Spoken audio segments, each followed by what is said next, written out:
महिलाओं और लड़कियों की सुरक्षा को लेकर समाज में बहस छिड़ी हुई है। दुष्कर्मियों को कड़ी सजा के कानून की मांग की जा रही है, लेकिन कुछ लोग अपनी मानसिकता बदलने को तैयार नहीं है। वो समाज विरोधी तत्वों पर नकेल कसने की वकालत करने की बजाय लड़कियों की ड्रेस बदलने की बात कह रहे हैं।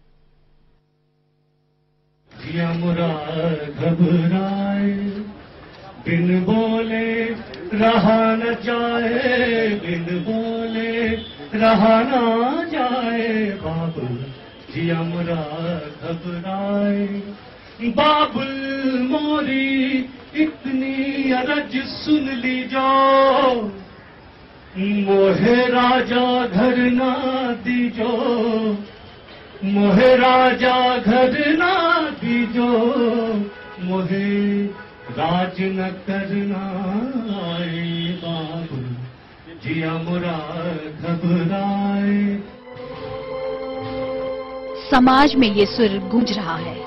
बहन बेटियों की सुरक्षा को लेकर लोग सोचने पर मजबूर हैं। सड़कों पर प्रदर्शन हो रहे हैं, लेकिन कुछ लोग बेतुकेपन पर उतारू हैं। ऐसे ही लोगों में एक है राजस्थान में अलवर के बीजेपी विधायक बनवारी लाल। विधायक जी पर जिम्मेदारी समाज को नेतृत्व देने की है, लेकिन जनाब इस बात के लिए जोर लगा रहे हैं कि स्कूलों में लड़कियों के स्कर्ट पहनने पर पाबंदी लगा दी जाए। विधायक जी ने इसके लिए बाकायदा राज्य के मुख्यमंत्री को चिट्ठी भी लिखी है, लेकिन विधायक जी का विरोध शुरू हो गया है। बयान बिल्कुल गलत है। कपड़े क्यों, आप सोच क्यों नहीं बदल सकते? विधायक जी इतनी गंदी सोच कैसे रख सकते हैं एक लड़कियों के बारे में? जो गैंगरेप हुए, दिल्ली में हुए, अलवर में हुए, वो अपनी सोच क्यों नहीं बदल सकते? लड़कों को क्यों नहीं कह सकते वो अपनी सोच बदले? हम क्यों कहें, हम क्यों कपड़े बदले? अब क्या 6 साल की लड़कियों को हम साड़ी पहना घुमाए, वो क्या चाहते हैं? यहाँ पाकिस्तान का रिवाज चला है, बुर्का पहन के घूमे। अब लड़कों को क्यों नहीं कहा जाता कि वो अपनी नजरें नीचे करे? हमारे विधायक ने जिस तरह की बात की है, मेरे को लगता है शायद हमारे विधायक की नजर इतनी गंदी है कि वो उन्हीं लड़कियों की तरफ जाती है जो लड़कियां स्कर्ट पहनती हैं। शायद विधायक की गंदी नजर उन्हीं लड़कियों को देख पाती है। लेकिन कुछ लोग चिकने घड़े होते हैं, उनकी सोच नहीं बदलती। वो अपनी अनर्गल की बातों पर अड़े रहते हैं। बनवारी लाल जी भी अपनी बात को जायज ठहरा रहे हैं और विरोध को गलत। विरोध करने जैसी कोई बात है कि मैंने कोई गलत बात कही है, तब मैंने बयान दिया है कि बच्चों की यूनिफॉर्म में बदलाव किया जाए। ये अलग बात है कि उनको इस दिशा में सोचने का अवसर मिला।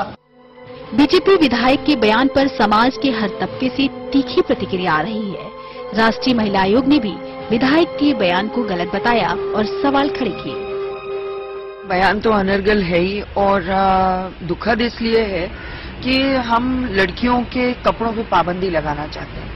मैं एमएलए साहब से पूछना चाहती हूँ कि वो ये बताएं कि 3 साल की लड़की तो स्कर्ट पहन के प्रवोक नहीं कर रही है, 80 साल की औरत तो स्कर्ट पहन के प्रवोक नहीं कर रही है। और आज के इस जमाने में हम जब इन लड़कियों को, लड़कों को आने वाले उसका यात्री बनाना चाह रहे हैं, तो ये भूतकाल का प्रिजनर क्यों बनाना चाहते हैं इन बच्चों को? कई दूसरे संगठनों के साथ ही कांग्रेस ने भी बीजेपी विधायक को आड़े हाथों लिया है। कांग्रेस की वरिष्ठ नेता गिरिजा व्यास ने कहा है कि समाज की मानसिकता बदलने की जरूरत है। प्रयोग करना चाहिए, चाहे किसी भी भाषा का हो, और इस समय किसी के व्यक्तिगत विचार होंगे उस पर मेरा कोई लेना देना नहीं, क्योंकि ये सब सोचने की लेकिन समाज के अपनी मानसिकता को बदलना पहले आवश्यक है, बनस्पत कि हम किसी पर कोई चीज आरोपित करें। हम 21वीं सदी में हैं, दुनिया बदल रही है। महिलाएं किसी भी फील्ड में पुरुषों से पीछे नहीं हैं, लेकिन धिक्कार है कि महिलाओं को अपनी सुरक्षा की चिंता सता रही है। ऐसे में सवाल है कि महिलाओं की ये चिंता कब खत्म होगी? महिलाओं की चिंता कैसे खत्म होगी? इस पर समाज को सोचना होगा, सरकार को सोचना होगा। सहारा न्यूज, ब्यूरो।